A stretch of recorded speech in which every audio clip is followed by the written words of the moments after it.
तव्हांखे अपडेट कयूं पिया। पंजाब जे नए वरी वज़ीर हमज़ा शहबाज़ उहिदे जो कसम खणी वरितो आहे। क़ौमी असेंबली जे स्पीकर राजा परवेज़ अशरफ हमज़ा शहबाज़ खे कसम खणायो आहे। गवर्नर हाउस में कसम खणण वारी तक़रीब थी आहे। तक़रीब में मुस्लिम लीग नून जी नायब सदर मरीम नवाज़ समेत ॿियनि अॻवाननि शिरकत कई आहे। हाईकोर्ट के हुकुमन खां पोइ पंजाब के नए वरी वज़ीर हमज़ा शहबाज़ उहिदे जो कसम खणी वरितो आहे। क़ौमी असेंबली के स्पीकर राजा परवेज़ अशरफ हमज़ा शहबाज़ खे कसम खणायो आहे। गवर्नर हाउस में कसम खणण वारी तक़रीब थी आहे। तक़रीब में मुस्लिम लीग नून जी नायब सदर मरीम नवाज़ समेत ॿियनि वफ़ाक़ी तोड़े सूबाई अॻवाननि शिरकत कई आहे। पंजाब के नए वरी वज़ीर हमज़ा शहबाज़ उहिदे जो कसम खणी वरितो आहे। क़ौमी असेंबली के स्पीकर राजा परवेज़ अशरफ हमज़ा शहबाज़ के कसम खणायो आहे। गवर्नर हाउस में कसम खणण वारी तक़रीब थी आहे। तक़रीब में मुस्लिम लीग नून जी नायब सदर मरीम नवाज़ समेत ॿियनि पार्टी अॻवाननि तोड़े वफ़ाक़ी वज़ीरनि शिरकत कई आहे। पंजाब के नए वरी वज़ीर हमज़ा शहबाज़ उहिदे जो कसम खणी वरितो आहे। क़ौमी असेंबली के स्पीकर राजा परवेज़ अशरफ हमज़ा शहबाज़ खे कसम खणायो आहे। गवर्नर हाउस में कसम खणण वारी तक़रीब थी आहे। तक़रीब में मुस्लिम लीग नून जी नायब सदर मरीम नवाज़ समेत ॿियनि शिरकत कई आहे। तव्हांखे अहम ख़बर बाबति अपडेट कयूं पिया। पंजाब के नए वरी वज़ीर हमज़ा शहबाज़ उहिदे जो कसम खणी वरितो आहे। क़ौमी असेंबली के स्पीकर राजा परवेज़ अशरफ हमज़ा शहबाज़ के कसम खणायो आहे। गवर्नर हाउस में कसम खणण वारी तक़रीब थी आहे। तक़रीब में मुस्लिम लीग नून जी नायब सदर मरीम नवाज़ समेत ॿियनि शिरकत कई आहे।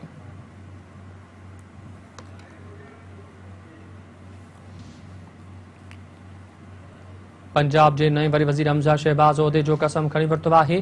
क़ौमी असेंबली के स्पीकर राजा परवेज़ अशरफ हमज़ा शहबाज़ के कसम खणायो आहे। गवर्नर हाउस में कसम खणण वारी तक़रीब थी आहे। तक़रीब में मुस्लिम लीग नून जी नायब सदर मरीम नवाज़ समेत ॿियनि शिरकत कई आहे। तव्हांखे अपडेट कयूं पिया। पंजाब के नए वरी वज़ीर हमज़ा शहबाज़ उहिदे जो कसम खणी वरितो आहे। क़ौमी असेंबली के स्पीकर राजा परवेज़ अशरफ हमज़ा शहबाज़ के कसम खणायो आहे। गवर्नर हाउस में कसम खणण वारी तक़रीब थी आहे। तक़रीब में मुस्लिम लीग नून जी नायब सदर मरीम नवाज़ समेत ॿियनि शिरकत कई आहे। तव्हांखे अपडेट कयूं पिया। पंजाब के नए वरी वज़ीर हमज़ा शहबाज़ उहिदे जो कसम खणी वरितो आहे। क़ौमी असेंबली के स्पीकर राजा परवेज़ अशरफ हमज़ा शहबाज़ के कसम खणायो आहे।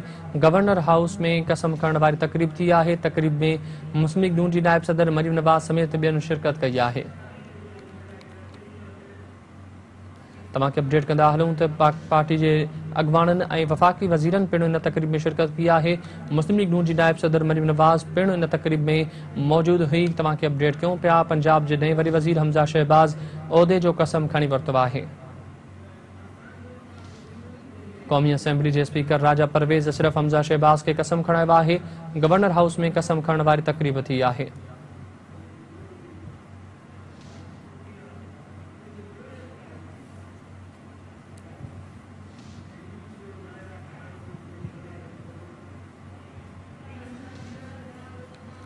पंजाब के नए वरी वज़ीर हमज़ा शहबाज़ उहिदे जो कसम खणी वरितो आहे।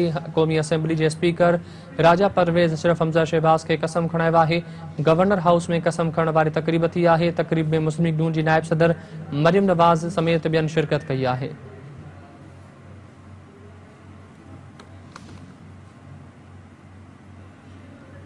पंजाब के नए वरी वज़ीर हमज़ा शहबाज़ उहिदे जो कसम खणी वरितो आहे। क़ौमी असेंबली के स्पीकर राजा परवेज़ अशरफ हमज़ा शहबाज़ के कसम खणायो आहे। गवर्नर हाउस में कसम खणण वारी तक़रीब थी आहे। तक़रीब में मुस्लिम लीग नून जी नायब सदर मरीम नवाज़ समेत ॿियनि शिरकत कई आहे।